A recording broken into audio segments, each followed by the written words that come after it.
know-how to ensure the success of your business branding, logo, web presence, and more. To see a real-life example of their amazing work, you can check out our website at swainevent.com. Don't trust the branding of your business to just anyone. Check out my friends at 42nd Street online at 42st.com or give them a call at 865-382-7007. 42nd Street, brand, strategy, design. You don't have to take an L just because you can't listen to the Swain Event live. You can catch up on the podcast posted daily on the app, online, and on iTunes.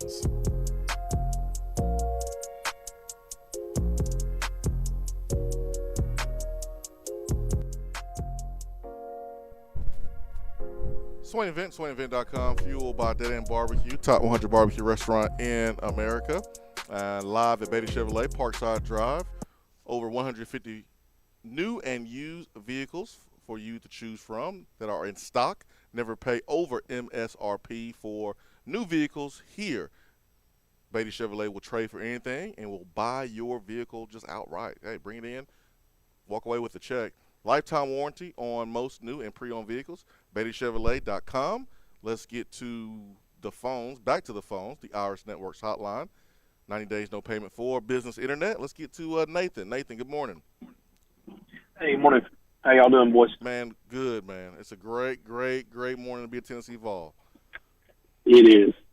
And, I don't know if – I think this gets lost on a lot of us, especially guys that are in their early to mid-40s like me, that lived with so much success so long at Tennessee, basically from the time I was, 10, 12 years old until, my 30s. But this is the first time that I have had a fun football season in 13 years. Lane Kiffin's year was fun. Outside of that, we've either not met expectations, lost games that we were in, we should have won. All of those different kind of heartbreaking moments that we, had those shots at the goal line, didn't make things happen. We're doing some things and winning some games that in the last 13 years we would have just lost. And that's just so much fun. And I hope people just realize and really think about where, we were projected going into this season, how, a lot of people, had us down for being another maybe 5-win type football team in our, it's just, man, it's a lot of fun. I hope everybody really just sits back and enjoys the rest of the season and just really soaks it up. Absolutely. I mentioned this last week that the fun that this fan base is having is weird, right? Because like Tennessee baseball went on this crazy run last year, went to the College World Series. A couple of years ago, Tennessee basketball was #1 in the country and made a championship run, and that was fun. This year, we are one game above 500, and we having fun. Like, this team is fun to watch. This team is easy to like. That's what's really unique. Yeah, it's just really, like I said, I'm just really trying to enjoy every bit of it.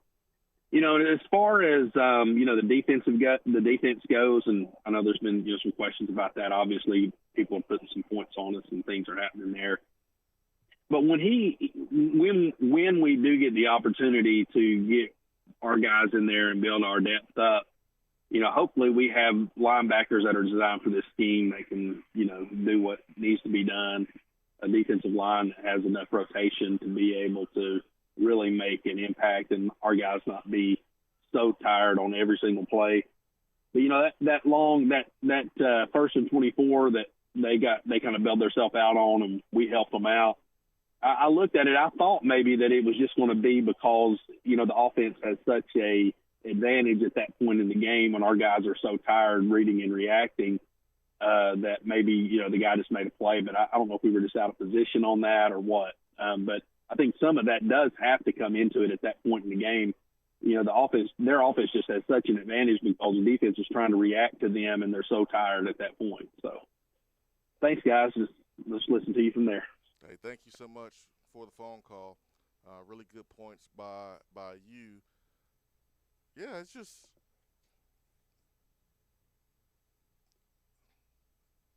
weird. That's good. It's a good weird, but usually when you're having fun, you would look at the results and you would be winning a lot more. But this is a team that is playing their butts off, playing their hearts out, and get more with less. Jeffy Dean says, "How you not have fun year with while Dobbs was here?" Well, I think what Nathan's trying to say is we were losing games that we shouldn't have lost. Like 14 wasn't fun as a season. 'Cause at the beginning of the season, we were getting our heads beat in. It was an embarrassing loss on the road to Ole Miss.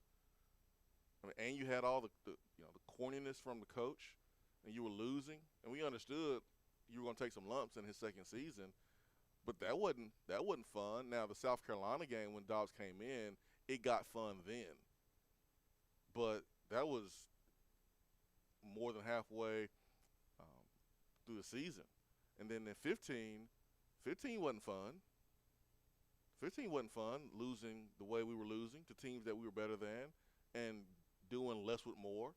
16, the early season game against Appy State, you were like, oh, this is how we're going to come out and play? Really?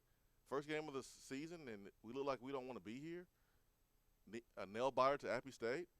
So that wasn't fun. Now, the Battle of Bristol was fun. That was fun because that was a beatdown. And Tennessee was part of history. But Mary was fun. Beating Florida was fun. That team, the Dobbs teams had moments, and it's all based off of preseason expectations, right? Yeah, man. That's what I'm saying. Like there were moments in that season, but during that season, we watched that team and knew that they were doing less with more. So yeah, you beat Florida. Yes, you had the win total at 9, but you still were frustrated that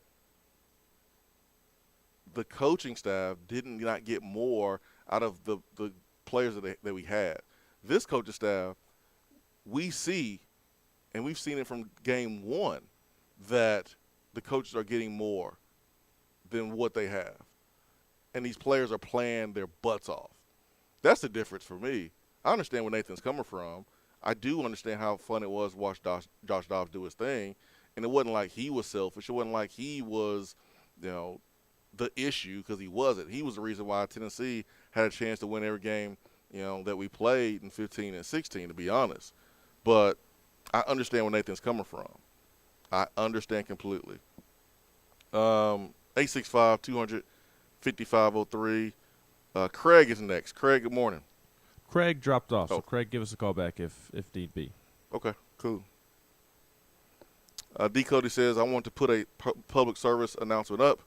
Can we call a prevent defense on 4th and long? Nah, I don't think you want to do that.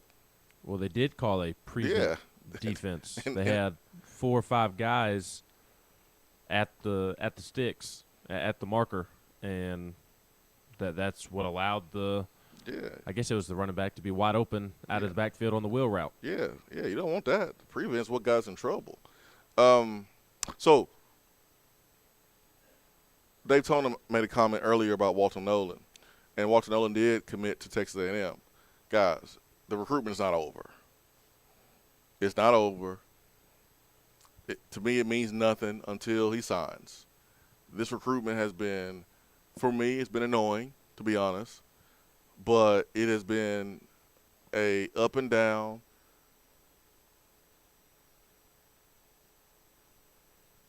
turn field ride that will finish once it's signing day.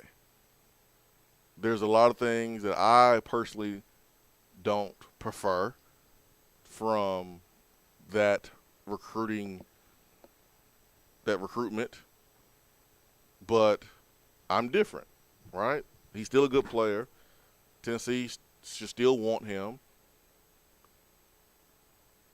People are going to say, oh, well, man, he's from Knoxville. He ain't from Knoxville. He lives in Knoxville. He just moved to Knoxville a couple months ago from Memphis. So this is not like T. Higgins and Amari Rogers and when Cade left. I mean, those guys lived here all their lives and grew up as Tennessee fan. Walter Nolan just came here and went to Powell. And, you know, you would think that, like, Tennessee put it all together. Tennessee didn't. They just did it. And just put this pressure on Tennessee that you got to go get this dude because he's right here in Knoxville. When Tennessee didn't even have a shot months ago when he was living in Memphis. So I take his commitment to Texas A&M with a grain of salt. We'll see if he signs when signing day. I'll just say that and move on. Okay? Yes. I'm with you there. I am with you there. And Colin Brown asked about Dallin Hayden and getting Dallin Hayden in the boat. I don't see that one happening. So maybe something changes. But as of today, I don't see that one happening. Yeah, I mean, there's some guys that Tennessee like at running back. Dallin is one of them. Dallin's not the only one. So anything can happen. I'll say that. But I know they really like the running back that is coming in this weekend that is committed to West Virginia, Justin Williams, who is from East Paulding High School in Dallas, Georgia. He is a bigger back, and Tennessee is really set on trying to bring in a bigger back this cycle, in addition to Dylan Sampson, who is the speedster out of Louisiana that is committed. So Tennessee really likes Justin Williams and is trying to get him in the boat. And there's some ties there. He's really good friends with Miles Campbell, Tennessee's freshman tight end, also friends with Addison Nichols and Mo Clipper, who are two offensive linemen committed to Tennessee. So he'll be here this weekend for the Georgia game. Jerry Mack offered him October 29th, a couple days before Halloween, when Jerry Mack stopped by his school. So he's a guy that took an official to Nebraska, West Virginia, Louisville in June before he announced his commitment. And as I said, he'll be here this weekend. Yeah. Dallin is good. He's really good. He's committed to Ohio State. That doesn't mean that Tennessee would be devastated if they can't get Dallin. There's other guys on the board that they like too, and Dallin is also, he's a good player. So I'm trying to answer y'all's question without making it seem like that Tennessee don't want Dallin, and Dallin is just don't like Tennessee. I mean, he likes Tennessee, but he's committed to Ohio State right now, and there's a lot of moving parts that have to happen for him to be evolved, and I don't know if it's going to happen or not. So that's the best I can answer. All right. Yep. Jeffrey Morris says, important question: how were those cookies that Lante Taylor got the interception? And delicious. Everyone got free cookies. My wife actually went to the place on Friday, and so we had some already in the house. So we didn't even get any free cookies. Don't need them anyways, to be honest. But free cookies taste differently than paid-for cookies. Oh, that's true. Especially when they have Vince Morrow's tears soaked in them. Oh yeah, they use his tears for the batter. That's for sure. Oh, they did. Golly, man. Alante Taylor called his shot, said we don't lose to Kentucky. The Kentucky coach tweets your tweet from the press conference and says that's why we play the game. And I was a little nervous for Alante, man. I was nervous for him because he had to perform. And he did. Pick six, that was the difference in the football game. Man, he called his shot. He said it with his chest, and then he delivered. That is big time. Man, happy for Alante. And then the shimmy, the shimmy was Chad Johnson worthy. That was a great. And Alante said, let me and my brothers keep the shimmying going, with all due respect. Man, I like that. That was good right there. All right, let's go back to the phones. We got Courts involved, and then we got to hit a break, and then we'll come back with Middle Tennessee Rick and Trammell. Let's do it. I'll make it quick and snappy as I can. Swain, I like what you were doing there about having compassion for Kentucky fans to open the show, but I have no compassion for them because I have a family full of them, and I hope that they choke on this one for a little bit because it feels good to get them right there to the precipice of thinking that they're going to start riding around in our old car and, drinking our old drink and thinking they're really something, and we just kick the table out from underneath them. Like, no, you don't. Sit down. We're still your daddy. Just sit down. I want to make a quick recruit comment. I get, and a lot of my buddies, they talk me all the time because I really pay a lot of close attention to what's going on. And people don't want to hear this phrase, and I know that AP says it a lot, but, recruiting is very fluid. Stuff's forever changing. It's constantly changing. If you're not on top of it all the time, especially as a coach, look at Dan Mullen, it will get away from you, and things change literally by the day. I, myself, I'll have to see it to believe it with Walter, to quote Hubs, but I just don't think that one's over.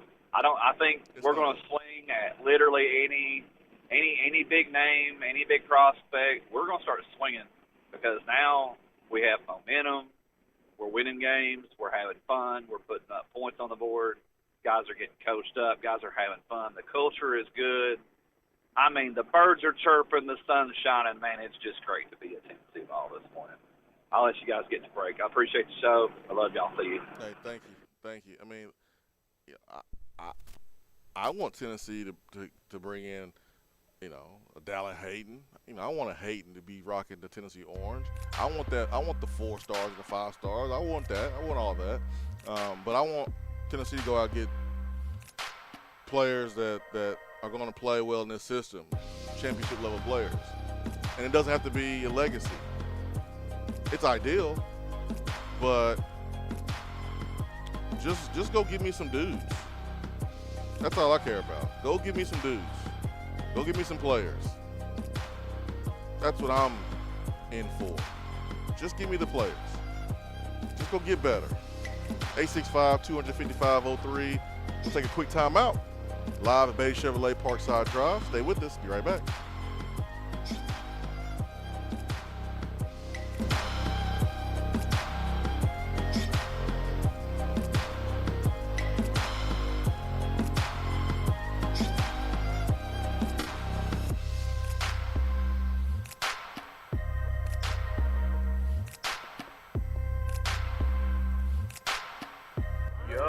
It's Red Plastic Cop with some big news for you movie-making, content-creating video superstars. Show your mad skills. And create a video of why it's so important to keep Tennessee litter-free. The Swain Event is taking you behind the scenes and in the huddle every morning from 7 till 10 right here. More and more Tennessee businesses are switching to Iris Networks for reliable, local, high-quality, high-speed business fiber internet. Iris provides direct internet access from 10 megs to 10 gigs with no payments for 90 days. Iris also offers next-generation business phones with work-from-anywhere capability from the mobile or laptop app. With local sales, support, and service, Iris is a partner in the community. Learn more at irisnetworkusa.com or call 865-448-IRIS. Iris Networks, a Tennessee business connecting Tennessee businesses. Litter is a big problem in Tennessee, but together we can do big things. We can make our cities, our waterways, our roads cleaner and safer. The Tennessee Department of Transportation is committed to reducing litter in our communities, but we need your help to do it. There are over 100 million pieces of litter in our roads at any given time, and it costs TDOT about $19 million a year just to clean it up. The first step to keeping Tennessee beautiful is to rally behind these 3 simple words. Nobody trashes Tennessee. Join the Nobody Trashes Tennessee movement at nobodytrashestennessee.com. Top 100 barbecue restaurant Dead End Barbecue is a no-brainer when you are craving the smoky flavor of quality Q. Dead End makes it easy to enjoy their fantastic menu with online ordering from Chow Now for pickup. Or if you don't feel like leaving the house, then have Dead End Barbecue delivered right to your door by Loco Knoxville or Bite Squad. Cheer on your favorite team with the best barbecue around. Check them out online at deadendbbq.com. Dead End Barbecue. The search is over. Fellas, when it's time to freshen up that wardrobe, there's only one play to make, and that's to go see my friends at Mark Nelson Denim in downtown Knoxville. Find the latest in small batch denim in the heart of Knoxville. Denim isn't all they do though. Mark Nelson also does custom suiting and blazers. Let your personal style shine with Mark Nelson. If you don't have time to go shopping for yourself but still want that fresh look, then sign up for the NN Society. Let the experts handle the shopping and get $300 worth of merchandise for just $150 every other month. That's 6 times per year to keep you looking styling every day. Let Mark Nelson Denim help you be the best you, because when you look good, you feel good.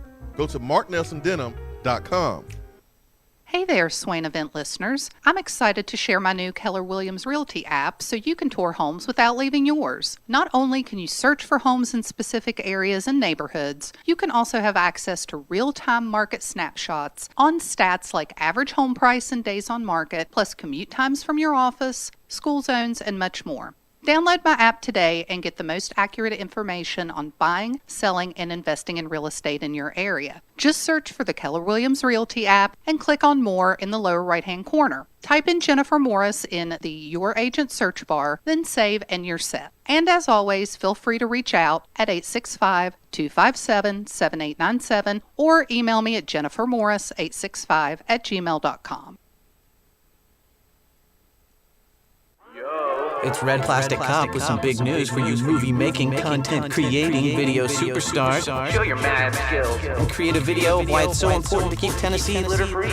It's the TSSAA No Trash November Student Video Contest. Sponsored by Nobody Trashes Tennessee. Go to nobodytrashestennessee.com/TSSAA for details. High school and middle school students can submit their video and receive scholarships and prizes provided by TSSAA. Word, peace out. Is that still a thing? Am I being too cool for the school kids? Just asking. You don't have to take an L just because you can't listen to the Swain Event live. You can catch up on the podcast posted daily on the app, online, and on iTunes.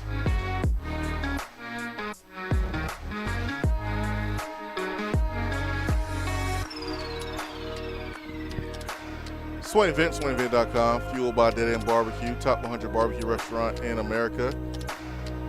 Jason Swain, Ben McKee. I'm live here at Beatty Chevrolet, Parkside Drive. Hope you are having a wonderful, wonderful morning. Let's go back to the phones this morning.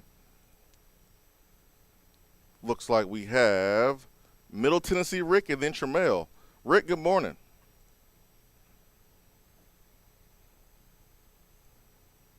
We got you there, Rick? We should. Hey, Rick, you still there? Going once, going twice. Rick, unmute your phone. Rick, where you at? Let's give Tremel a try. All right, let's get Tremel. Tremel, good morning. Yo. What's up, Tremel? What's up, fellas? How y'all doing? Wonderful, man. We're wonderful. Having a good time today. Big Orange win. Yeah, man. Had a great weekend, boy. Ooh. Both my teams went ham. Beautiful. Especially last night. Titans went ham. Smacked them Rams. Woo. Man, it was a great weekend. But for them balls, man, hey, I told you they came around. We got the little W. What I was scared about did happen. They schemed us right with that big offensive line. I'm not really worried, man. I mean, Tim Banks been pitching a hell of a game this whole season, man. If he got one bad game and the offense carries, it is what it is, man. As far as the recruiting goes, man, they just need some other options.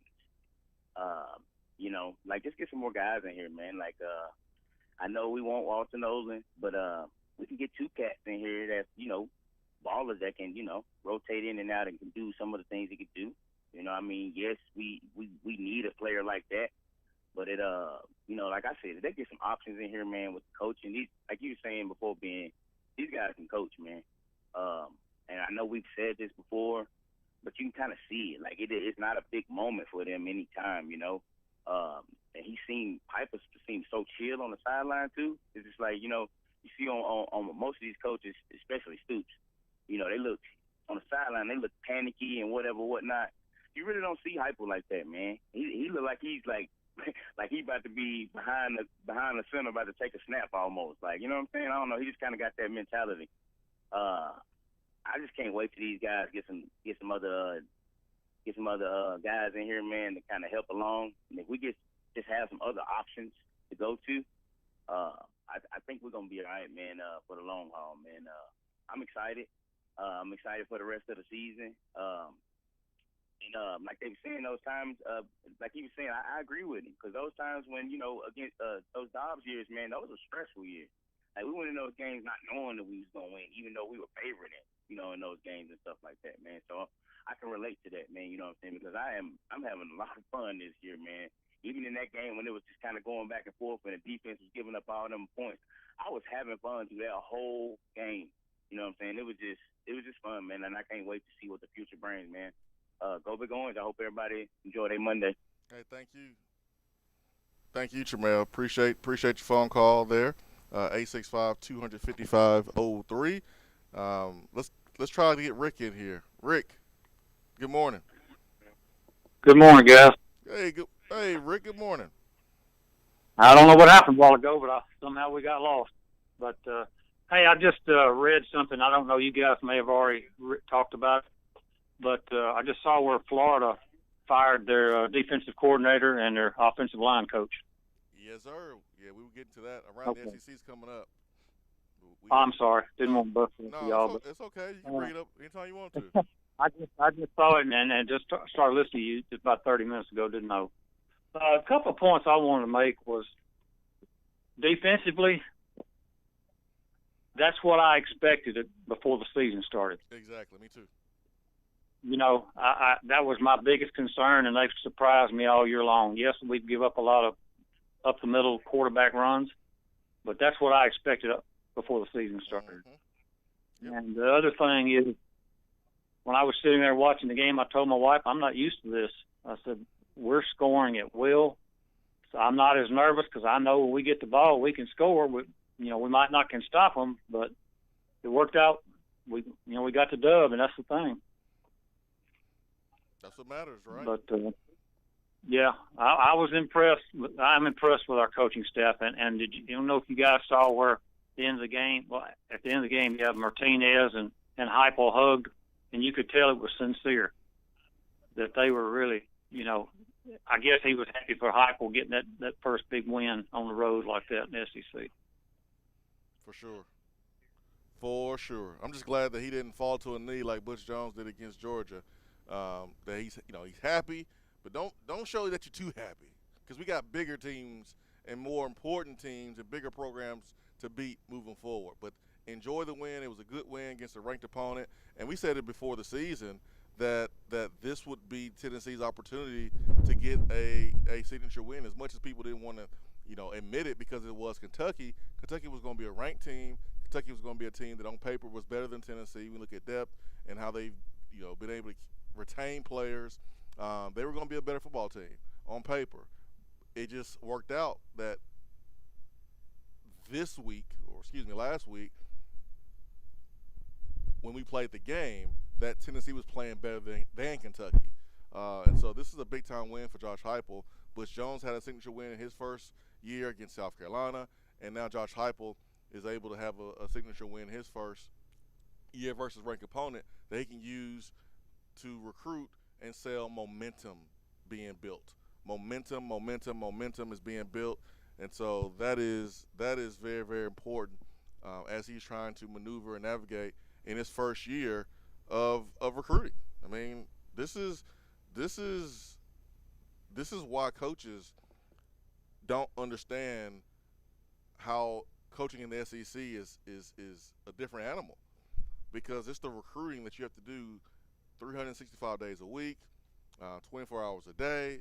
You always have to be recruiting, and that's the challenge for some of these coaches. So getting that momentum only helps you. So thank you so much for the phone call there. Really, really appreciate you calling in. Rick, I don't know what happened. I don't know why we wasn't able to hear you the first time, but glad we were able to hear you the second time. It worked out.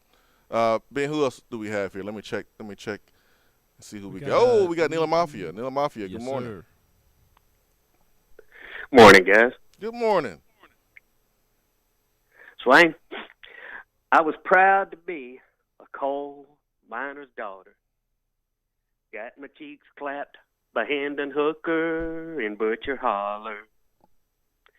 Mama got tweaked each night, crushing oxy by the coal oil line. And losing would start all over when ball hoops came in. Man, I have been... they just aren't words for how much I hate Kentucky. God! It's just like it's like it ain't even healthy.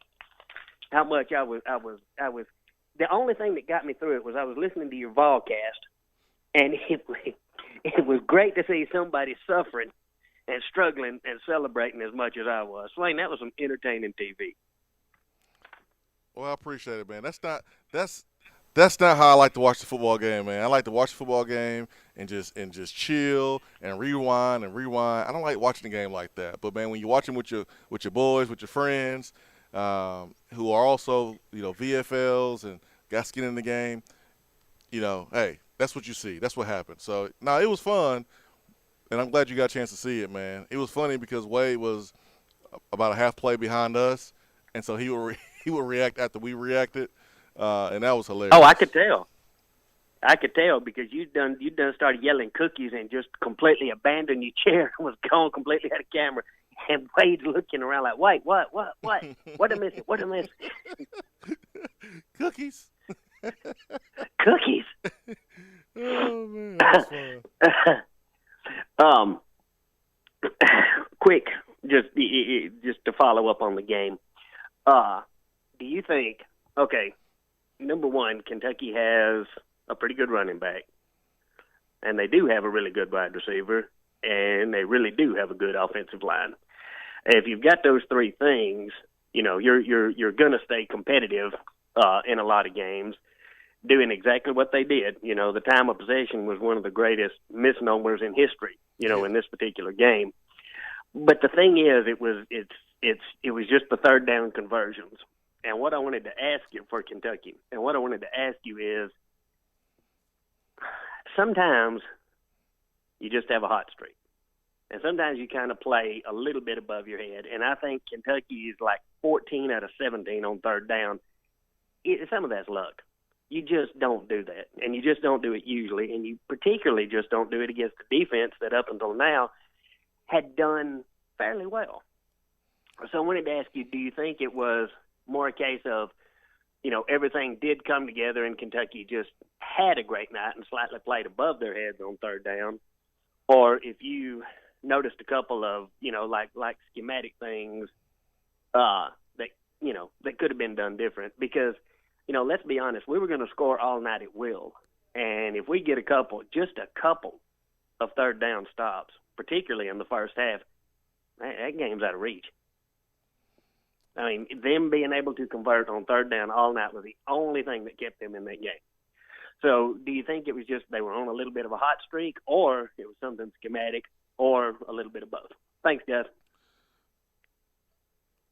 Thank you, Neil Mafia. Appreciate your phone call. I mean, Kentucky did what most teams have done against us on third down. I mean, they're successful. So I got to give Kentucky credit. It's about matchups. Guys, we saw last week when Kentucky played Mississippi State, and, you look at a ranked Kentucky team, look at Mississippi State, and you would think that, Kentucky should win this game. Well, matchup-wise, Mississippi State just took advantage of Kentucky's weaknesses and exploited Kentucky. And then Kentucky had a week to adjust. Also, we presented some different challenges for them, and they presented some different challenges for us. So their offensive line is good, right? One of the best offensive linemen groups that we played this season, I think people are really forgetting that, Ben. I think people are counting that out. Yes, we play Alabama, and yes, you play against Florida, but Kentucky's front is better than Florida's, and we saw that where they were able to run the football and get ahead of the sticks and have manageable third downs, and it made it really simple for those guys to convert those. And then they were balanced on offense, running the football with the running back, with the quarterback, and it created some throwing lanes on play action. So, yeah, man, I got to give Kentucky credit. Tennessee has always – we've been a team this year that we've just struggled getting off the field on third down. And like Tennessee Rick said, this was a defense that I expected to see all season, to be honest. And so you got to give some credit to Tim Banks and company that they've played kind of the way that they have this season. And I think they were a victim of their own success. Their own success. We expected to see the defense that were playing over their head when really this was a defense that we thought we were going to see all along. No excuse for it, and you certainly don't want to play like that again when you play, these next 3 games. But you have to put things in perspective. You kind of have to dial it back emotionally and kind of look at for things that for what it is, and that's what it is. Ben, anything to add there from Neil and Mafia's phone call? No, I agree with you, and I believe I said this during halftime of the Volcast. I believe you asked me. I know I talked about it on our little mini post-game pod that we do over at VolQuest, and I feel like I'll somewhat be on an island by myself on this take, and I'm fine with that. But Kentucky's offensive front is better than Tennessee's defensive front. Yeah. And I was with Trammell in the sense of that was the one thing that worried me about this football game is Kentucky's offensive linemen getting their paws on Tennessee. Yep. And Tennessee tackling was a concern for me going in because I know Chris Rodriguez is a hard guy to tackle. And I know Cavassier Smoke is capable of breaking off some runs as well. I tried to preach to the choir and whoever would listen last week that Will Levis isn't Bryce Young, isn't Matt Corral, but he can run. He was a running quarterback at Penn State, and at Kentucky he's been focused on being more of a passing quarterback, and I think people have seen that from him this season and have written off his ability to run around. And I was trying to preach last week that, hey, he will hurt Tennessee with his legs if Tennessee allows him to, and he certainly didn't have any of the big rushes like a Corral or a Bryce Young, but he was still able to have success on the ground because he's a physical runner.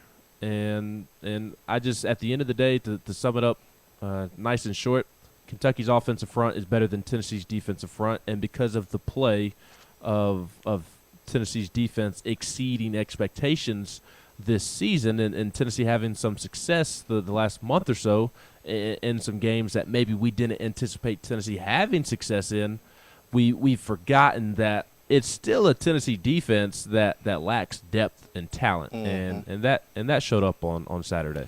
Yeah, and the reason why I had my stance last week, and as far as me being as confident as I was, even with Tennessee giving up runs from the quarterback position, and we've seen it earlier in the season, and not saying we didn't think Will Levis could run, or I didn't think Will Levis could run. I thought he could.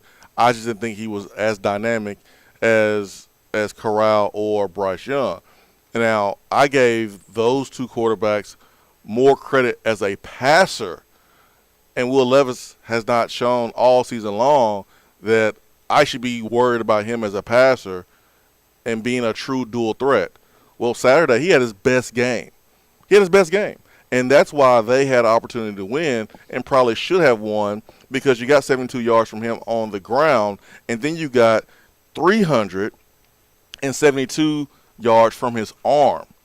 Like, he played well enough for his team to win outside the pick six. I didn't think he would play that well, which is why I did not look at the disadvantage for our defensive line against their offensive line is something that would get us beat, because I felt like he would be inaccurate. I feel like he would turn the football over, which he did once, but I thought we would win more than 3 points. But listen, this is why you play the game. Like the great Vince Morrow said, this is why you play the game, right?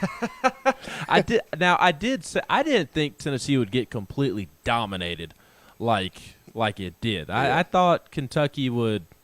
I thought Kentucky's offensive front would beat Tennessee's defensive front. I didn't think that they would be dominated though, and I didn't think Tennessee's secondary really did much to help either. I assume that the soft coverage is by design, and I mean I can certainly understand it because I don't know that Tennessee has a DB that you feel comfortable with pressing a receiver in man at this point in time.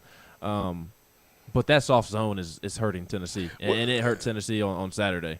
Well, I think it's easy to point the finger at the DB, but you can't play press if you don't get protection up front. I mean, if you don't get a pass rush. I think the secondary and the D line work hand in hand, and so everyone, like I saw one comment was like, Alontae got toasted. Well, you have all the time in the world to throw the football because that offensive line was doing a good job. Remember, they're better than Florida. They're right up there with Alabama, and they are probably going to be the second or third best offensive line group that we play this season. That's why. I mean, you got to give credit to the Kentucky offensive line. So that's why we was not getting pressure like we wanted to, because they're good. And because we wasn't getting pressure, it put our DBs at a bit of a disadvantage. It's hard to cover for that amount of time. So it wasn't, solely because the DBs were not good. You were trying to play a defense to your personnel, and your personnel was just getting beat by a better offensive line, and we did the best job that we could do. We didn't let anything over our heads, which is what we wanted to do. We wanted to force Will Levis to be great. He was, and we still won. But, what you didn't want to do is allow Waddell Robinson to do what he did from a numbers standpoint. He had 13 catches for 166 and 1 touchdown. You didn't want him to do that, but you didn't give up that big 41-yard screen pass touchdown. You didn't give up that big-time play to him, even though he did have a 31-yard gain. But you didn't let him have huge explosive plays for touchdowns over and over and over. And so go ahead.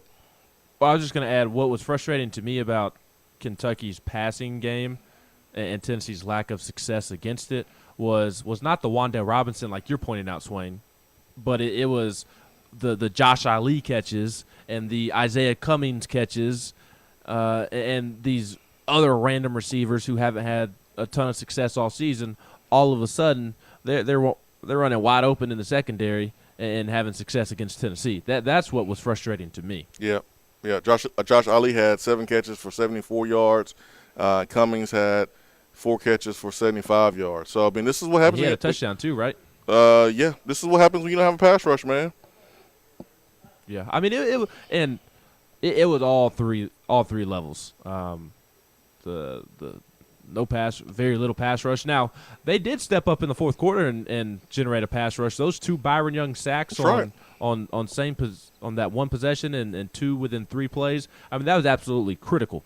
Absolutely critical, and I believe that they had a 3rd sack at the fourth quarter as well. So they were able to get pressure on Levis when it mattered most. But you just with this defense, you're not going to be able to generate pressure with 3 or a 4-man rush. You're going to have to bring extra pressure, and as you mentioned earlier in the show, that's what Tim Banks did, and Tennessee was able to get home. But ultimately, at the end of the day, each level of the defense had a bad game, quite frankly. Yeah. And honestly, the missed tackles was the biggest issue. If you make tackles, Kentucky doesn't score 42 points because Tennessee was in position to make plays so often.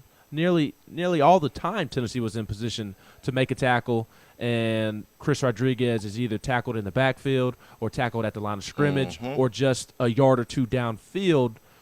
But instead, he just pops off. Tennessee did not make the tackles, and 96, Swain, of Chris Rodriguez's 109 rushing yards came after contact. 96 of 109 after contact. That is according to SEC StatCat. Chris Rodriguez broke 9 of Kentucky's 13 broken tackles. Only 25% of Kentucky's runs saw contact behind the line of scrimmage. So I thought Tennessee was in position to make tackles, and they just didn't, and that's really what hurt them all night long. 2 quick points, and then we'll get back to the phones. The first point is the bye week can be a double-edged sword where you got healthy, the most that you were able to do since probably the start of the season. You got healthy on one end, but you didn't tackle for a week. You didn't play a game. You didn't tackle. And I think that showed up. I thought we were rusty from the bye week, and the bye week showed. Even though we got some healthy guys back, that's the first point. The second point I'll make, there are times when 2 things can be true at once. And here's a prime example of the defense didn't play well.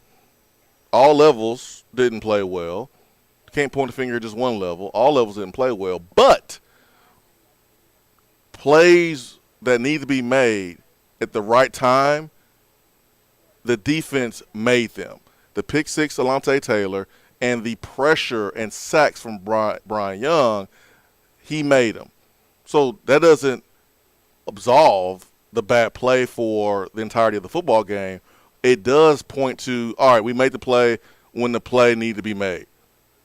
Both things can be true. All right, let's get back to the phones. We've got Turkey Man. Turkey Man, good morning. Good morning, individuals. Good morning, Turkey Man. Hey, Neil Moffitt brought up a point I was going to bring up there, but first of all, I'd like to for us to remember we won a SEC championship this weekend too, and I think we're going to be winning a lot more in a lot of different areas. We keep doing, but the girls soccer won them a SEC championship. I think it's pretty awesome. Yep, they'll get an atta girl. Yeah, we getting there. Okay. We getting there. All right. And the other thing was that we've got to be the worst at third downs on both offensively and defensively, because if we could fix third downs on both offensive and defensive, we'd be pretty bad. And the Kentucky fans, they act like we don't have to. They don't understand how they feel. We don't understand how they feel. But we do. We play Alabama every year, and they don't. And they don't get that opportunity to have that situation going at them, which would even be worse on them if they did. And that schedule that they play year in and year out, we'd be a lot of 6-0 starts, as bad as we have been. And the other thing I was going to ask you guys, and I've got to go back and look and for myself, but you probably have. I don't like being in shotgun at the end of the game in a victory formation. And was there anybody behind Hooker while we was taking shotgun snap in that victory formation? Javante Payton. Okay, I didn't, but that just kind of one of the things that got under my skin maybe a little bit. I would like to see us be more under center, especially second on goal line stance. Well, I understand that, Turkey Man. As far as being under center, I mean everybody in the country does shotgun at the goal line. I mean I understand the old school view of it. I have that same view when it's 4th down and 1 and you're in shotgun. It seems like you're lining up further away from the first down line rather than lining up closer. But that happens all the time. I saw a tweet from Josh Dobbs mentioning the shotgun on victory formation and how weird it was to see that. This is what we have to understand. If you have a team that runs shotgun and they're good at running shotgun, why go on the center for victory formation and do something that you don't work on all the time? If you work on shotgun and that's what you do, it's your bread and butter, and you're good at it, I wouldn't want to change and go under center for the one play out of 47, and because we don't work on it, we don't do it a lot, there's a fumble exchange. Yeah, it looks weird, but give me the shotgun formation if y'all do that on a regular. And we do. So it looks weird, but hey, man, that's what we do. It worked out. We didn't have any crazy snaps or anything like that during the course of the football game. For the most part, all the snaps were on target. All right, we got to move on. We got Concrete Vol and Big Orange Mac. Concrete Vol, good morning. Good morning, fellas. Good morning, Concrete Vol. I'm just so happen I'm on the way to a job just outside of Lexington this morning. And it's a nice drive. Pretty nice. Pretty cool. Convenient. They have my tees on my truck and everything. Love it. Rub their nose in a little bit. And I really like your point about the offensive line. I thought the same thing. When I remember watching them against Florida and Kentucky's, that is, and I was like, yeah, that's pretty good. Those guys are good. And, I think that explained a lot of our difficulties. That and I think kind of our linebacker issues. That's a big thing that's got to be addressed. I think Banks is playing above his ability, but we lack some serious size there. It look like we're lining safeties up at linebacker. Yep.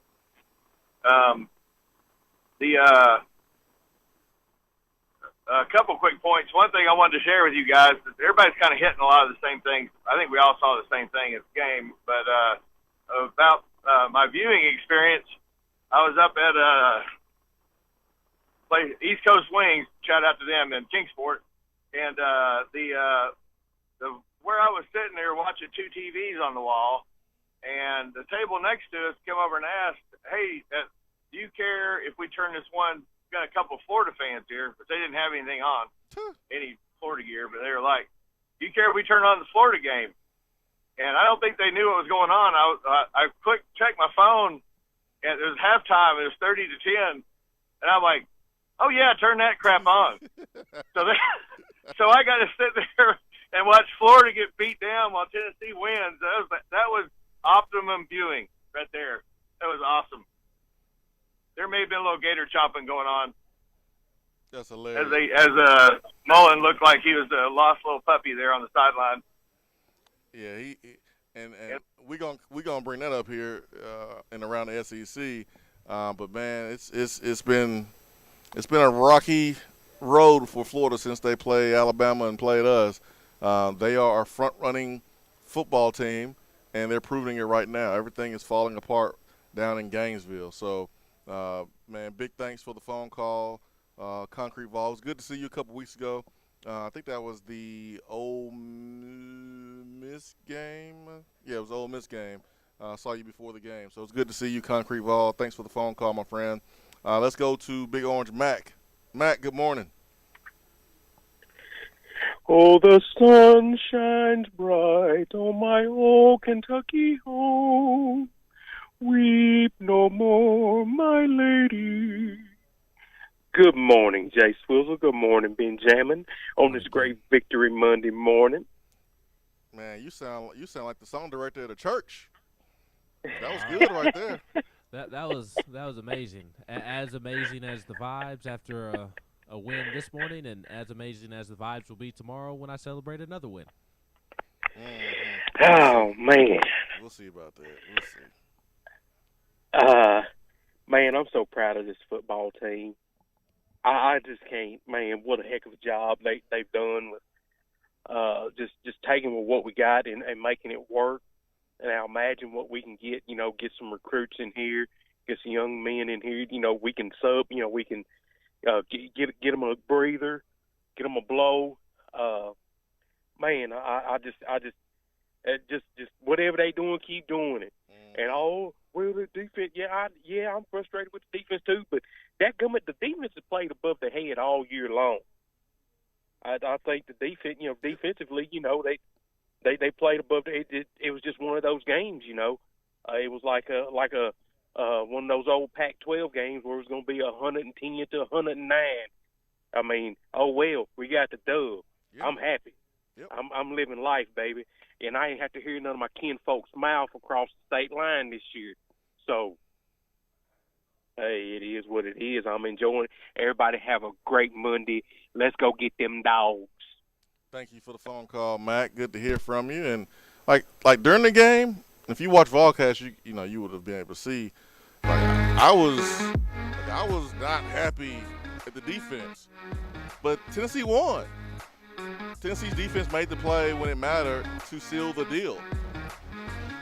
So give me the win, and we can make those mistakes and corrections in film. And all season long, the defense has been playing over their head, like Big Orange Mac said, like we have said all show long. Hey, there's no reason to be upset about it. Be happy. Be happy that we won the game. Beat a top 20 opponent, signature win. Be happy. I'm not saying be happy during the game, but the game is over. We won. We got the result. We're not that good enough to be upset at wins like that. We ain't good enough yet. Hour 3 continues after this.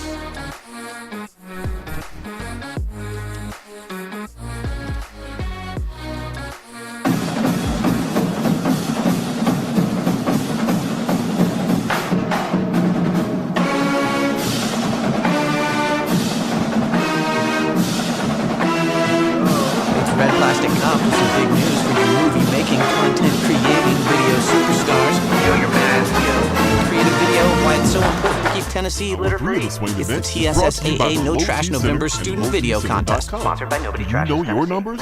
Go to nobodytrashestennessee.com/TSSAA for details. Hey, High it's school and Men's middle school Health students Month, can submit. so make sure to get all your levels tested with a comprehensive annual health assessment at Low T Center. They exclusively specialize in men's wellness. Low T Center now offers monitored self-inject at-home testosterone treatments for just $155 a month, self-pay, or is covered by most health insurance. And they ship directly to your home. Go to lowtcenter.com now to book your appointment. That's lowtcenter.com. Low T Center, reinventing men's healthcare. At Iris Networks, we know that business communication solutions are critical to your success. Since 1998, we've been helping businesses in East Tennessee by providing reliable and affordable high-speed fiber internet and voice solutions. That's why Iris Networks is your Tennessee communications partner. With internet speeds up to 100 gigs and work-from-anywhere solutions like mobile apps, video conferencing, and file sharing, we make sure you can stay connected to your customers and great communities we live and work in. Iris Networks, because just like you, Tennessee is our home. Out-of-town law firms have been swarming into East Tennessee lately. Firms from Memphis, Chattanooga, and Birmingham have stormed into the area. Wouldn't you rather do business with a local law firm? You know, a true neighbor. Marcos Garza and the pros at the Garza Law Firm are just that. They are our neighbors and friends that support local causes year-round. The Garza Law Firm works to serve you professionally on criminal matters, injuries and accident matters, and Social Security and disability filings. The Garza Law Firm is here for you at garzalaw.com. The Garza Law Firm. Let us help. Is that as low as you can go? Okay, thank you. Hello, is that as low as you can go? Okay, thank you. What are you doing? Calling around to get the best rate on a car loan. Why? Everyone knows Alcoa 10 is the best choice to purchase a vehicle or refinance your current loan. And with low interest rates and 90 days to your first payment, it's a no-brainer. You can even apply online and sign all the documents from the convenience of your home. Yeah, I don't know what I was thinking. Alcoa 10 Credit Union. It's so easy. Go to atfcu.com for details. Rates are dependent on credit score and equal housing lender. Hour 3 of the Swain Event is brought to you by the Low T Center and lowtcenter.com. Do you know your numbers? Feel like you again. Let us help. When you start your own business, you know that branding can make or break a new venture. That's why Swain Event relies on 42nd Street. 42nd Street is a strategy agency focused on finding creative, open-minded, results-driven solutions to brand design. After over a decade of operations in East Tennessee, the brand architects at 42nd Street have the experience and creative know-how to ensure the success of your business branding, logo, web presence, and more. To see a real-life example of their amazing work, you can check out our website at swainevent.com. Don't trust the branding of your business to just anyone. Check out my friends at 42nd Street online at 42st.com or give them a call at 865-382-7007. 42nd Street, brand, strategy, design. If you want to get in on the conversation, call the Iris Networks hotline at 865-200-5503. Grow your business with Iris Networks high-speed fiber internet. irisnetworksusa.com.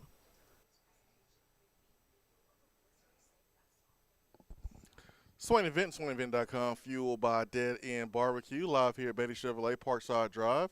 Over 150 vehicles in stock to choose from. Lifetime warranty on most new and pre-owned vehicles. Never pay over MSRP for new vehicles at Betty Chevrolet. Go to their website at BettyChevrolet.com for more information. Betty Chevrolet will trade for anything and will buy your vehicle. Let's go to the Iris Networks hotline. 90 days, no payment for business internet, fiber internet, and voice. Looks like we have Foxval. Foxval is joining us. Good morning. Good morning, guys. What's going on? Man, everything's going on, man. Everything. Got Ben trying to talk trash to me. He ain't slick, but everything's going on. Big time win, Tennessee over Kentucky. Love to see it. Heck yeah, man. Yeah, it was exciting to see an actual energized competitive game. You know, I actually thought Tennessee was going to win by a lot more, but yeah, we made Will Levis look like Josh Allen, didn't we? Yep, well, the good version of Josh Allen. Yeah, we made Will Levis look like Tim Couch, man. Yeah. Hey, I was just gonna say, dude, the Volcast thing, that was awesome, man.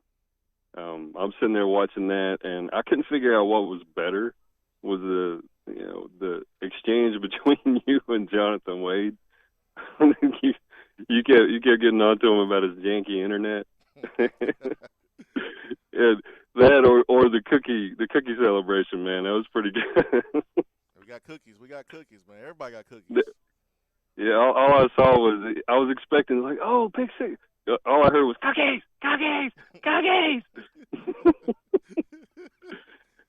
Oh man.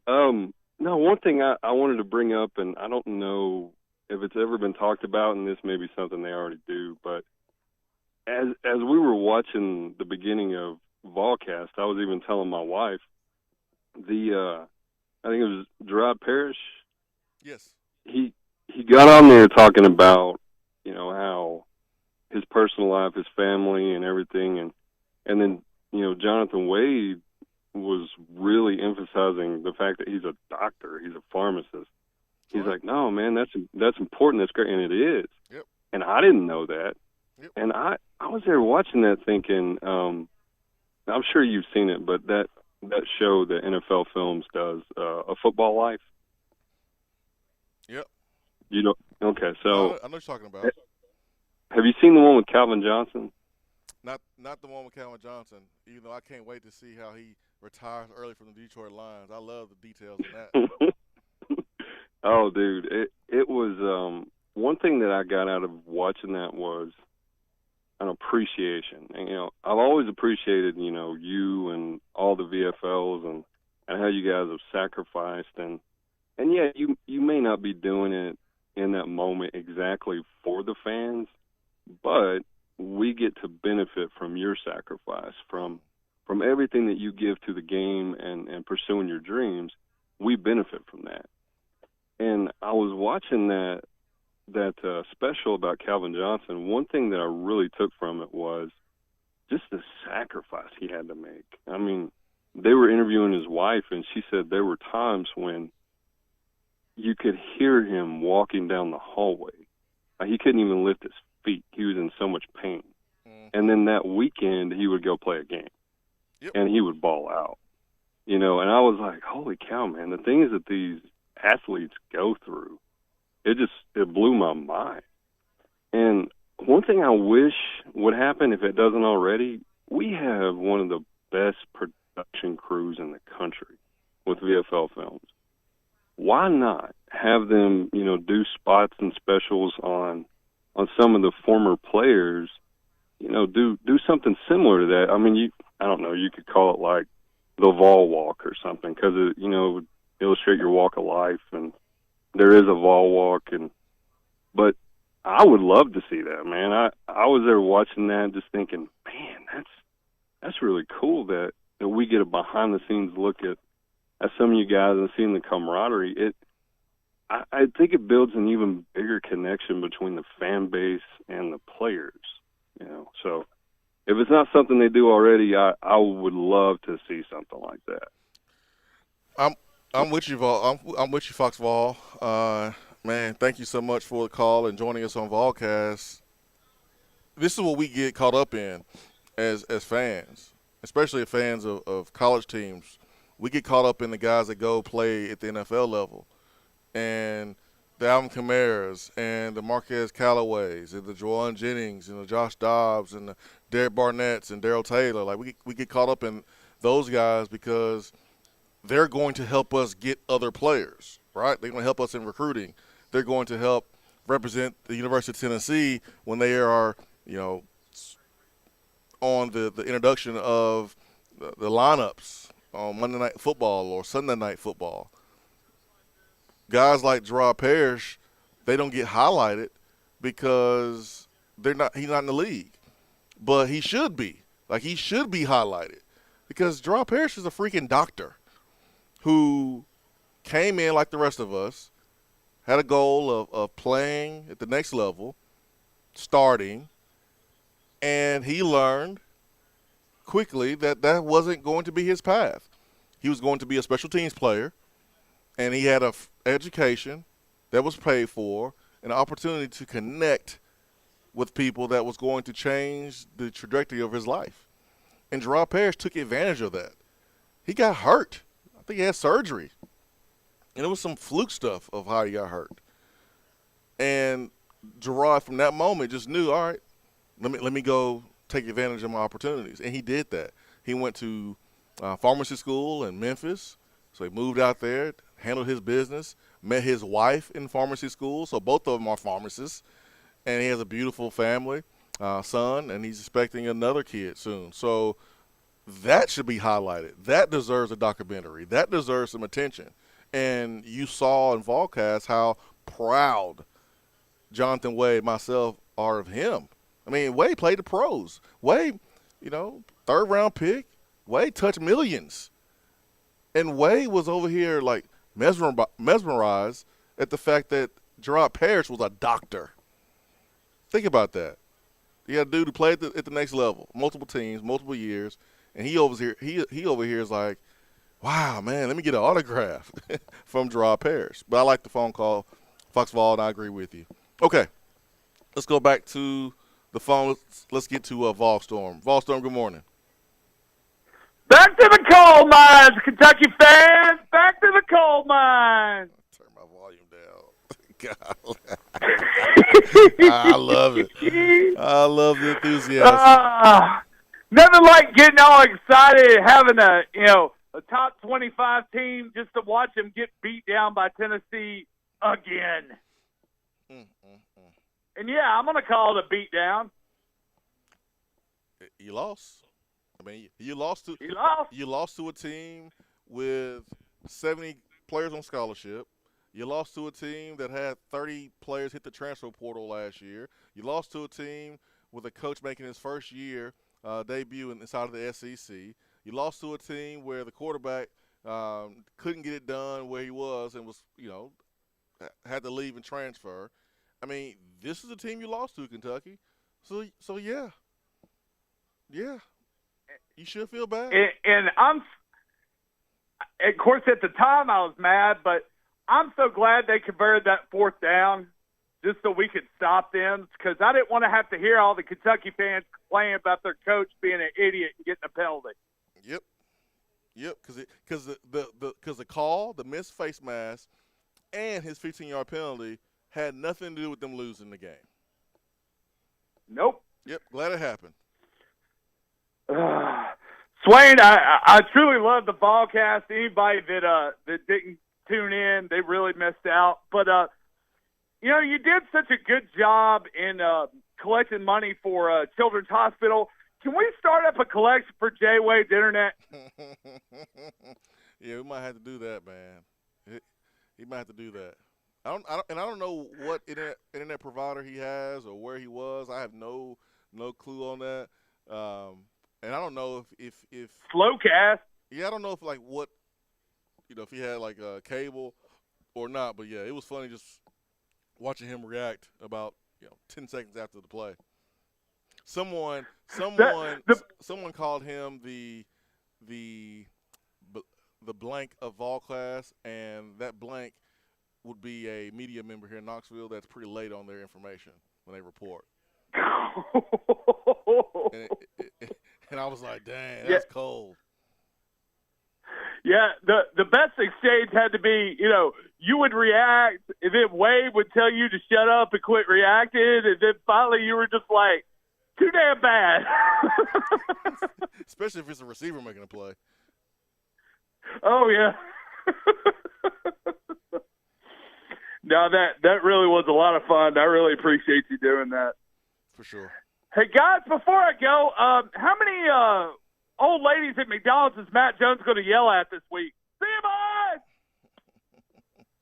Poor Matt Jones, man. Poor Matt Jones. No, not poor Matt Jones. F that guy. I want to quote tweet my tweet and have Kentucky fans in my mentions earlier in the week. Well, guess what, Matt Jones? I gave it right back to you. A little retweet of myself and had Tennessee fans all in your mentions. Take that, you bittersweet bum. Hey, what's funny is that he calls Tennessee fans delusional, but early in the year, one person had Kentucky slipping in the college football playoff, and he retweeted it and gave it life, knowing damn well that wasn't gonna happen. It wasn't gonna happen. Oh yeah, they love to talk about how bad Tennessee football's program is, yet they can't even beat this bad Tennessee football program. Hey, this is how you try to play both sides of it. Don't be happy, because then they hit you with, oh, well, that just shows how far y'all are falling. Y'all happy for beating us. Oh, y'all trying to play both sides of it, huh? Okay, I got you. Yeah, and here's the thing. When Tennessee is good again, because Tennessee will inevitably be good again, because at a place like Tennessee, you can be good at football all the time, unlike Kentucky. So when Tennessee once again regains national prominence, which it will do one day, I will always enjoy beating Kentucky, because Kentucky is full of a bunch of worthless, no good, rotten, smelling, coal mining bums. Dang. And I will always enjoy beating Kentucky. I enjoyed beating Kentucky back when Tennessee had won 69 in a row. And that was when Tennessee was doing well. I will enjoy Tennessee beating Kentucky if Tennessee has not won a game in the season. I will enjoy Tennessee beating Kentucky if Tennessee is on the verge of winning a national championship. I will enjoy beating Kentucky in basketball, in baseball, in softball, in water polo, in soccer, in a battle of the bands, in coal mining. I don't care what Tennessee beats Kentucky in. I will forever enjoy Tennessee beating Kentucky regardless of circumstance. Nah, they can have us in coal mining. I'm good on that. They can take that. They can take that dub. I got a little carried away with all that good. one. And my favorite part about Saturday night was strolling on into whack-ass Kroger Field, and here comes Mr. Chris Lofton, decked out, looking like an orange. He had an orange jumpsuit on, his orange Tennessee basketball jumpsuit, smiling from ear to ear was Chris Lofton. And you know why he was happy? Because he knew that Tennessee was about to beat Kentucky. He knew that this week he was going to be able to trash talk his people there in Lexington. He knew that Tennessee was going to beat down Kentucky, because that's what Tennessee does. Tennessee ruins the hopes of Kentucky. Tennessee beats the brakes off of Kentucky. It just is what it is. It be what it be. Death, taxes, and Tennessee beating Kentucky in football. Alante wasn't lying. Alante was not lying. All right, let's get to the phones. Let's get to Rusty, and then we got to take a break. We got I need some Tylenol. We got around the SEC coming up. We got Attaboy coming up. We got to get to that before we wrap up today's show. Live here at Betty Chevrolet. Rusty, good morning. Hey, what's up, fellas? What is up, man? Same old. Just wanted to say thank you. Appreciate what you did Saturday night. I was in a place where I couldn't follow the cast, but yesterday I had to do a little bit of driving, so I got to make my drive a lot shorter by getting on YouTube and just listening while I drive to the entire show with you guys, and it made my time in the car so much easier, and I can't thank you enough. Oh, thanks, man. Thank you. On to the ball game. Great to get the win. So happy anytime we beat the Wildcats. And I thought our defensive line held up well against their O-line, and it seemed like we had a guy at least like a yard or 2 yards off the line of scrimmage getting contact and getting a knock on Rodriguez, and we never wrapped him up at that point and waited for the rest of the white jerseys to come. We too many broken tackles. I don't know if it was always Beasley or sometimes I guess it might have been McCullough or Flowers, but those guys were getting there, and we were getting a hat on him close to the line of scrimmage, and we just weren't getting him to the ground or getting a hold of him, one or the other. And that was my only frustration with the defense. Yeah, everybody was missing tackles, Rusty, and yeah. I mean, I you say they held up well. I mean, hey, you're nicer than me. I mean, they had it felt like we weren't letting their offensive linemen get to our line. We weren't letting their offensive linemen get to our linebackers. Our linebackers were able to get the space they needed to make the tackle. They just weren't making that tackle. So I felt like the line was their job's to like neutralize the offensive line so they can't get to the second level, right? And I felt like we did that. But yeah. I mean, the second level didn't do their job. We still gave up 600 yards total offense and and 42 points. I mean, not a performance you're happy about, but the result is what you're happy about. It's all that matters. Yeah, it's all that matters. Hey guys, love the show, love you guys. Y'all be cool. Hey, thank you, Rusty. Thanks for the phone call. 865-255-03. Let's take a bottom of the hour timeout here for Beta Chevrolet. Lifetime warranty on new and pre-owned vehicles. BetaChevrolet.com. Stay with us.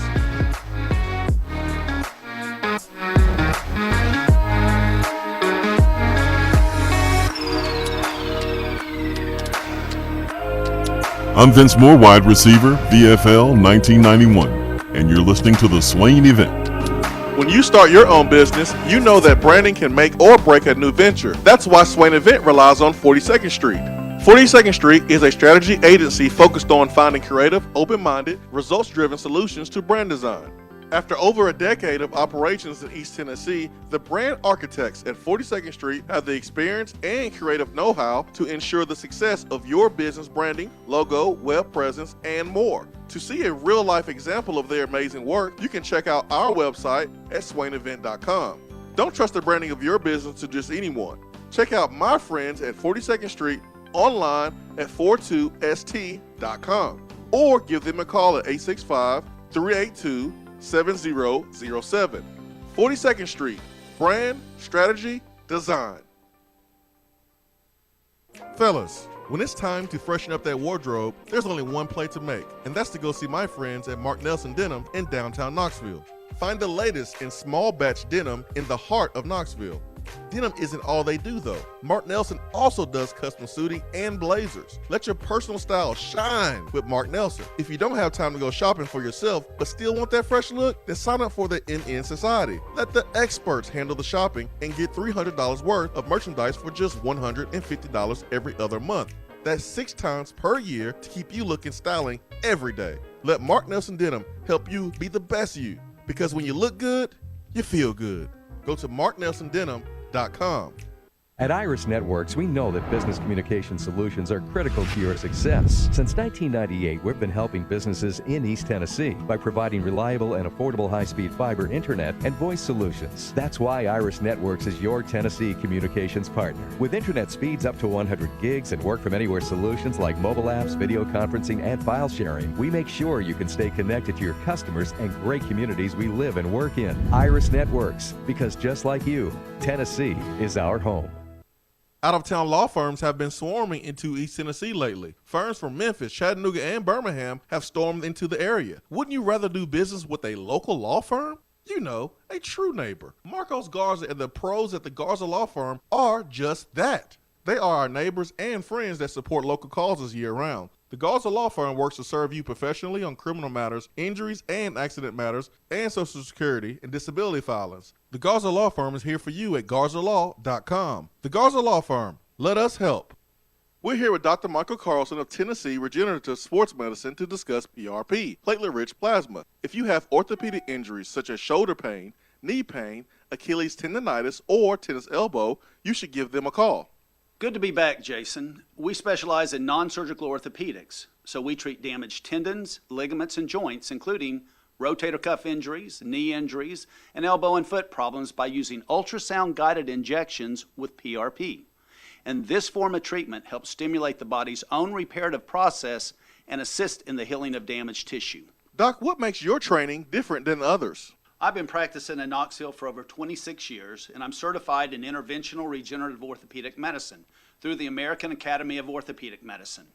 They've been the leader in this form of treatment since 1983. I also teach this form of treatment on a national and international basis to other physicians, residents, and medical students. Here in our clinic, I'm the one doing the procedure, and we're using your own PRP, which are concentrated platelets, to treat your injury. So in other words, Jason, it comes from you and it goes back to you. So you know exactly what you're getting and know exactly the level of training involved. Do what the pros, college athletes, and I have done, and visit them online at trsportsmedicine.com. Tennessee Regenerative Sports Medicine, East Tennessee's leader in PRP therapy.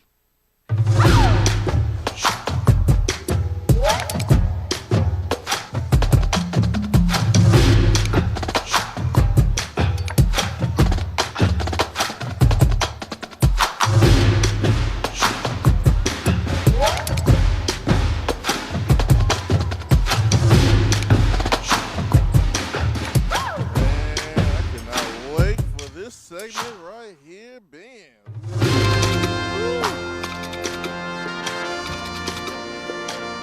Cannot wait for this segment right here, Ben.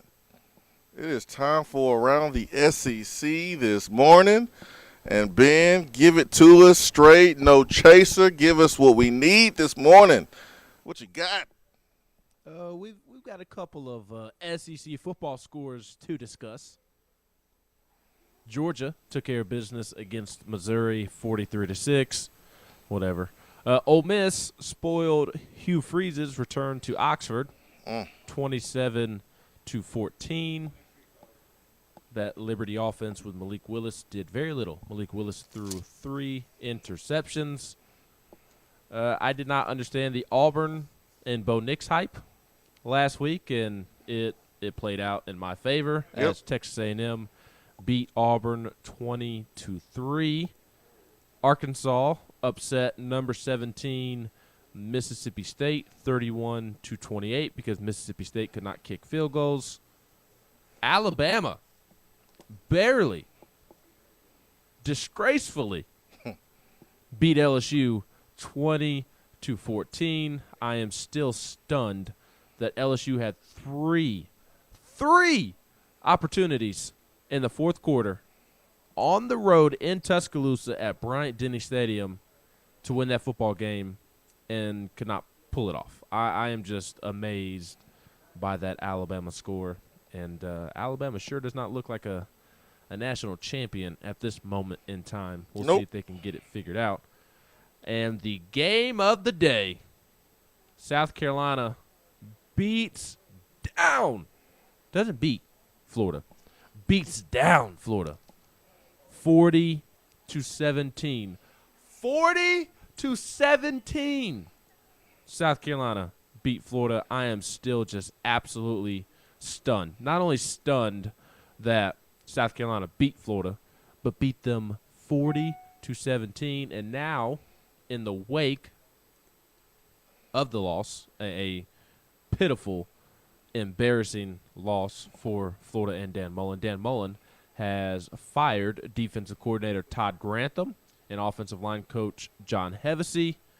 And according to Bruce Feldman 33 minutes ago, linebackers coach Christian Robinson, who is a former Georgia linebacker, he will take over the play calling. And former Syracuse coach Paul Pasqualani will move up from an analyst to an on-the-field role, and Michael Cellini will become the new O-line coach. So a lot going on at Florida, and I think you start with the performance first and foremost, and that is the number one sign of a team quitting. Not only did you lose to South Carolina, but you lost to them in the way that you did. That team has given up. That coaching staff has given up, and that's not a great sign whatsoever. It is end of season 2016 Butch Jones vibes and 2017 Butch Jones vibes with Florida's football team right now in terms of how little effort that team plays with and how that team has completely given up. And then also, on a separate note, I think the fact that Todd Grantham and John Hevesy were fired, I think that indicates that Florida is going to allow Dan Mullen. Maybe I'm wrong. Maybe they end up making a move.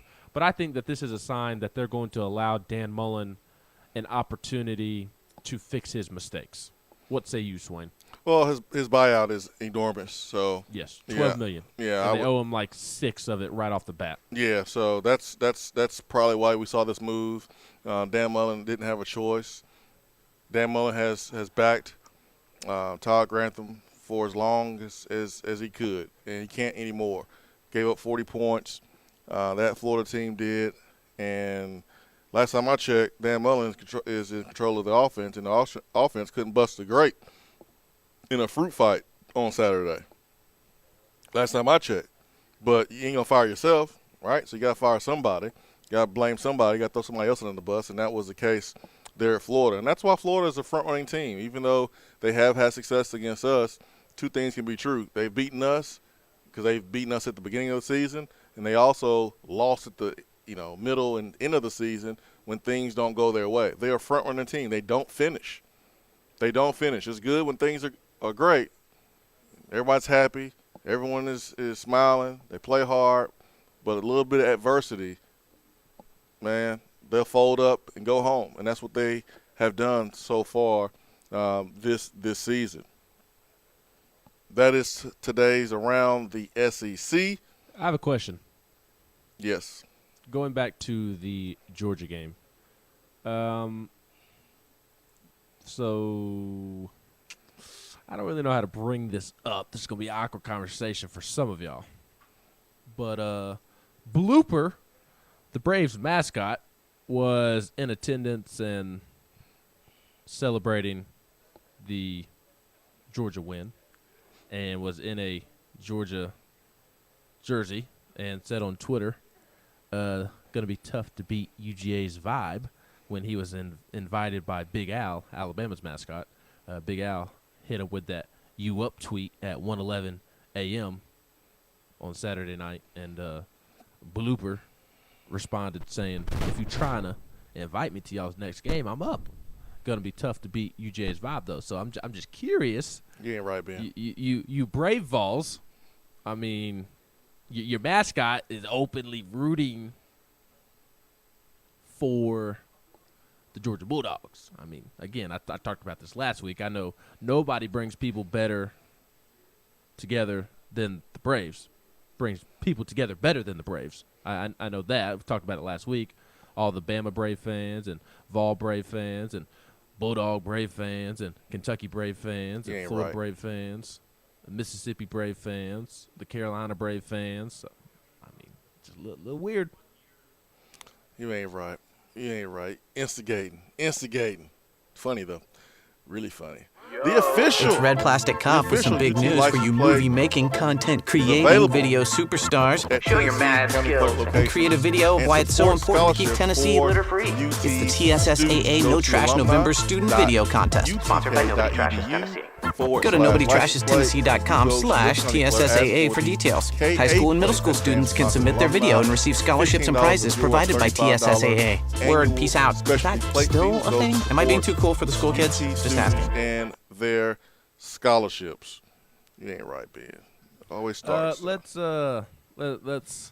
squeeze in double dipping Dave Tona. He said he needs 30 seconds to tell you something, and I can only imagine what it is. All right, Dave Tona. Hey, I want to thank Foxball for showing me that it's okay to give you props on us benefiting from you as far as all your knowledge and your dedicated and hard work as far as the Tennessee Volunteers are concerned. I just want to thank you on behalf of myself and Ben, because we're going to get the benefit from you more so than other people as our Pittsburgh Steelers take you to the shed tonight. We thank you. We appreciate it. We'll still love you. Here we go, Steelers. Here we go. You finish or you done? You set that up, Ben.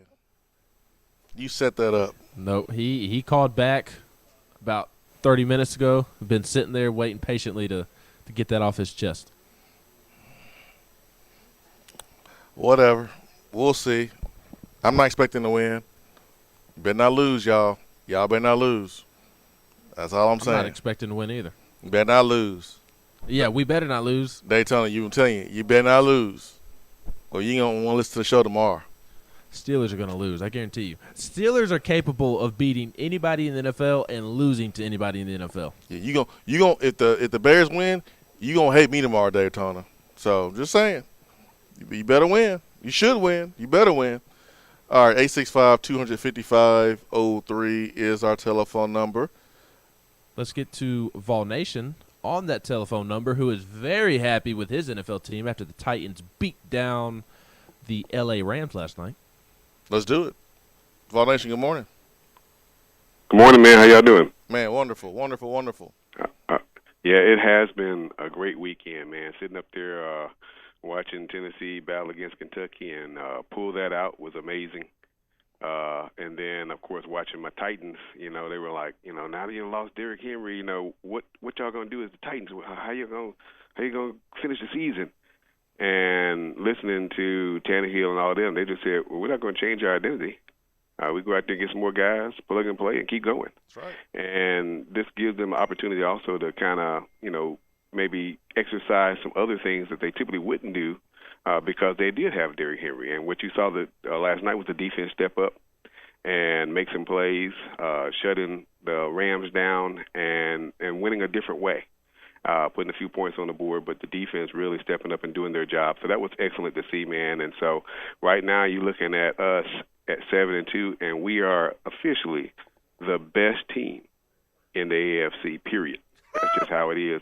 That's record-wise, and we're just standing at 7-2. Ain't nobody else 7-2, And we beat just about everybody that they said was good.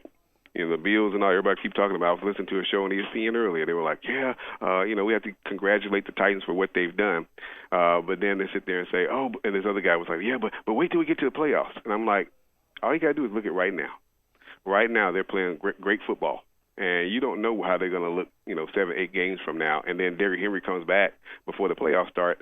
This is a very dangerous team, offensively and defense. So I'm excited to see it. Can't wait to see the rest of the season. Very excited about our Vols doing what they did this weekend, and they got a shot to win the next 3 games. Do I anticipate them beating Georgia? No. I mean, because Georgia's got all that talent, and we don't have a lot of depth. But they got a shot, Mentioned at the beginning of the season, we was going to be 7-5 or better. We will be 7-5 or better. Going to a bowl game, that's awesome as well, man. But just excited about this season, excited about what Hendon Hooker is doing. He should be the talk of the town, the talk of the nation. What Hendon is doing right now is special, and not enough people are talking about it. Appreciate you guys, need people man. Talking about it, Vol Nation. We need more people talking about it. No. We need shh. He's average at best, okay? Average. All the NFL teams listening, he's average at best. Don't listen to the Kentucky fans who are pumping up this agenda that he can't play in the cold, and then was 15 of 20 for 300-something yards and a career high in yards and career high in touchdowns and 41 rushing yards. Don't mind that. Hey, man, I think he needs to get all the credit he can get. These are short seasons in life, man. So just to have the opportunity to play at this level and to excel as he's doing, man, and such a great guy, great young man, and I just want to commend him and the job he's doing and what Coach Hype has come in and done. He's taken lesser talent and done more. Yep. And so when he gets some more guys in here, it's going to be really something. Because I teased some of the Clemson fans all the time. I said, hey, we're doing this without talent. I said, wait till he gets talent. What's going to happen when he gets talent in here? You know what I'm saying? They just kind of look at me and roll their eyes, you know. I said, because y'all don't want none of this right now, do you? And they just look at me. You know, no, they don't, you know. You want some of this old Nope, man? not Nope. right now. So we put a 50 burger on them. They be sitting there looking crazy. So, but yeah, man, just exciting times. Can't wait to see more. Ready for this game this week to see how we compete at this level against such a great team, because Georgia's a great program. So we'll see if we can pull this one out. We pull this one out, man. It's just going to be crazy, man. Just to be 8-4 and 9-4, maybe with a bowl game, that would be just crazy. But anyway, we'll see, man. But appreciate you guys, man. Thank you so much for the phone call, Vol Nation. Always bringing it here on the program.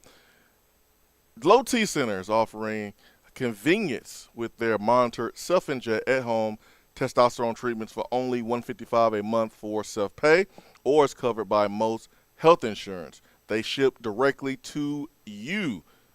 Again, $155 a month, monitored self-inject treatments, and they will ship directly to you. Low T Center and lowtcenter.com, reinventing men's healthcare. But first, guys, go get your levels checked. Comprehensive annual health assessment.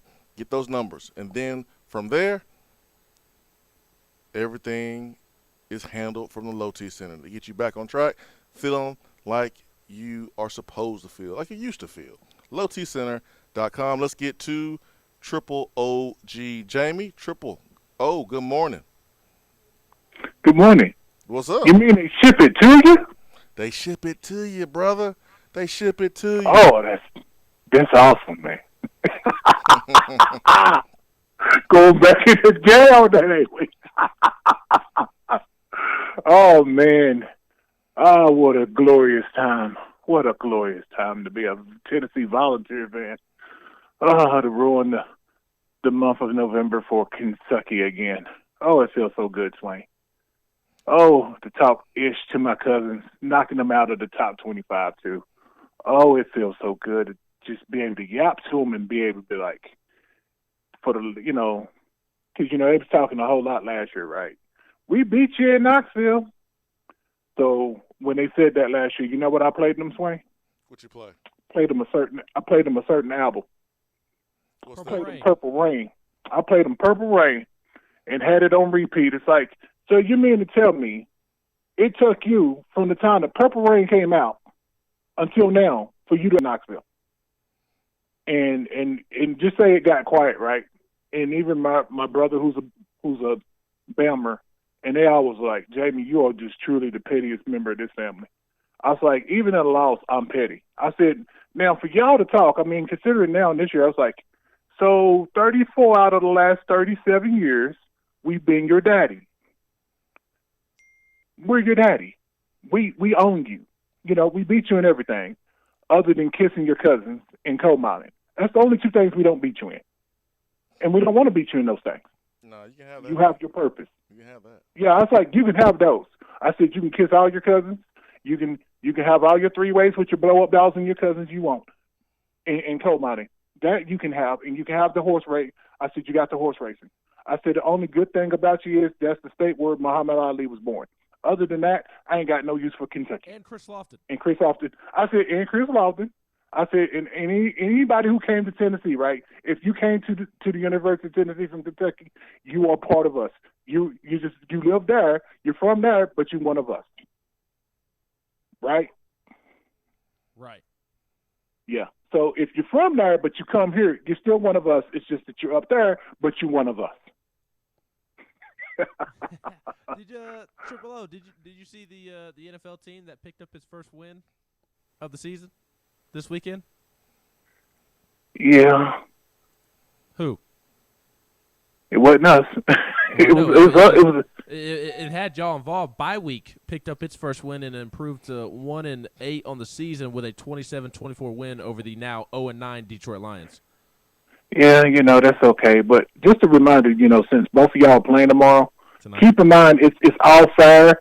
There's only two things you can't do, right? There's no shots to the jewels, and there's no chair shots to the head. But everything else between you two tonight is legal, you know, because, you know, tonight and me and Ben, we have our truce until Saturday, you know, because, you know, after all, we do play y'all Sunday. So I'm going to say, Swain's neck tonight, and then I'm coming for your neck on Sunday, little boy. little. First of all, ain't nothing little on me, brother. I'm 6'7.5". I'm a grown man. I'm grown. I'm full grown. I'm like I'm the Jolly Brown Giant, unless I'm petty. Okay, that's what I am. I got no. Well, I ain't. Hey, look here. Lame. You run your mouth all year long about how the Steelers suck, and then you're going to be quiet on the one day that they play, and then I if they guarantee pull off you. a miracle, you're going to open up your trap tomorrow and run your mouth? I guarantee you. I guarantee you. Steelers suck. I never said that before. You did. No, he didn't say that. No, I said they were average. No, yeah, well, you're both around 500. You're 4-3. They're 4-3. I mean, you both need this game to stay in the playoffs. I mean, you both need to stay in the playoff hunt, right? You both need this game. You both can, you're looking at, the 6-7 seed. You can both make the playoffs. You both have a chance, So is there a chance for both of your teams to make the playoffs? Yes. You both can make the playoffs. I wish you both luck. I love you both. I really do. I'll tell you this much. Now, I do have a PSA, though. Not for y'all, but for Kentucky and Georgia fans. Thanksgiving is coming up in a couple of weeks, so don't be selling all your food stamps and don't have no food for your houses on Thanksgiving. That's the PSA that we should have. For Cleveland fans and other fans. Minnesota fans. Everybody else who's coming up on my schedule after Pittsburgh. Green Bay without Aaron Rodgers. That's enough football talk for you, Triple O. Your team is 0-9. I've heard enough. His team is 5-4, Swain. He's one of us. I heard enough from Triple O talking about football, especially pro football. Hey, you know what? Hey, look here. Let me tell you something, Care Bear. I was being nice to you. I was letting it go here. You know what? I'm looking forward to Thanksgiving, and I hope that's the one win. I really do. Because if it do, I'm going to talk so much smack to you on Friday. I hope you do. I hope you win Thanksgiving. It'll be your one win of the season. It could be your Super Bowl.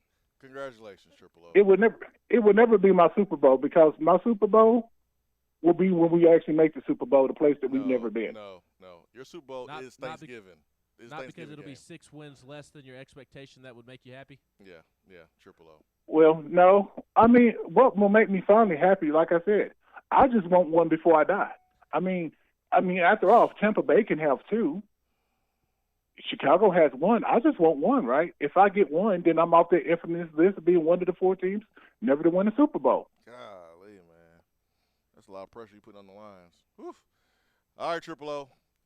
I've heard enough of football talk from 0-9 fans, so we gotta let you go. I want to mention something.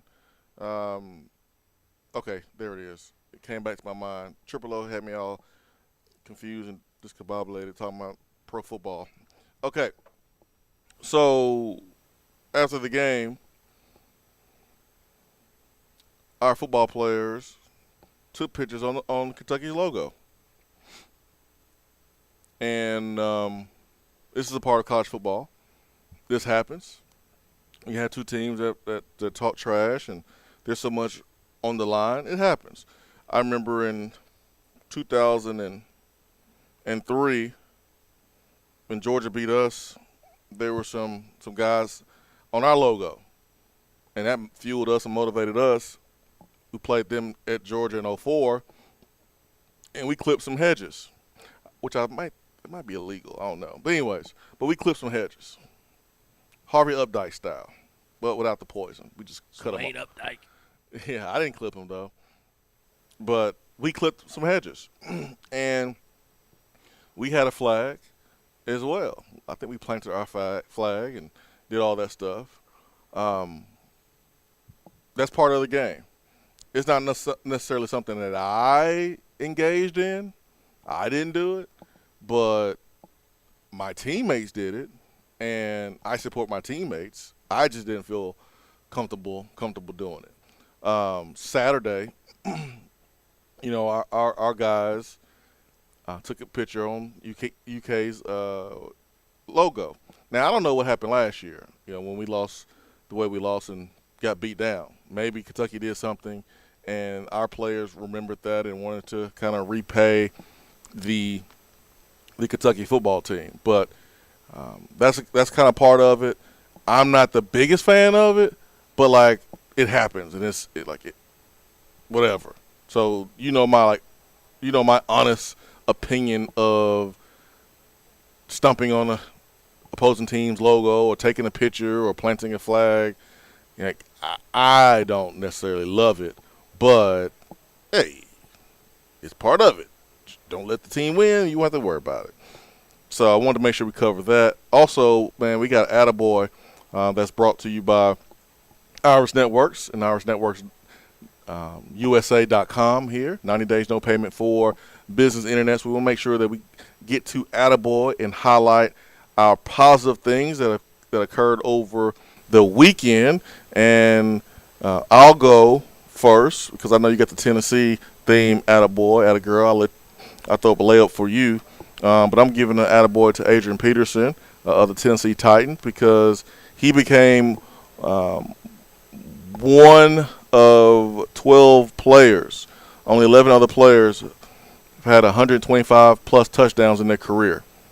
And all of those players are in the Pro Football Hall of Fame. So, attaboy to Adrian Peterson, man. He was just signed and hit the end zone. And, Ben, what do you have for attaboy? Well, first, we have a little breaking news here on the Swain Event. Morven Joseph has entered the transfer portal. Okay. So there's a little Tennessee-themed breaking news, at least according to a tweet that the Rivals transfer portal, NCAA transfer portal, just sent out. So Morven Joseph, Tennessee linebacker, edge defender, second year at Tennessee. He has entered the transfer portal, according to Rivals.com. Good luck. Good luck. Yeah, good luck. And, again, it's not entering the transfer portal. It's quitting on your football team at this point in the year. But that's a different conversation. We can have it tomorrow. I'm not ending on that note. I'm ending with an attagirl to the Tennessee soccer team because Tennessee's soccer team are SEC champions. Tennessee beats Arkansas yesterday afternoon 3-0. Tennessee was ranked number 10, Arkansas number 5, and Tennessee won 3-0 to claim its first SEC tournament title since 2008 and the 5th overall in the program's history. Seniors Mackenzie George, Ren French, and Abby Burdett, as well as redshirt sophomore Jada Thomas, were named to the SEC All-Tournament team. Abby Burdett took home MVP honors. With the win, UT got its first victory over a top 5 opponent since taking down the number 5 Texas A&M Aggies in 2018 and tied the program record for single-season wins at 18. So next up, the NCAA tournament.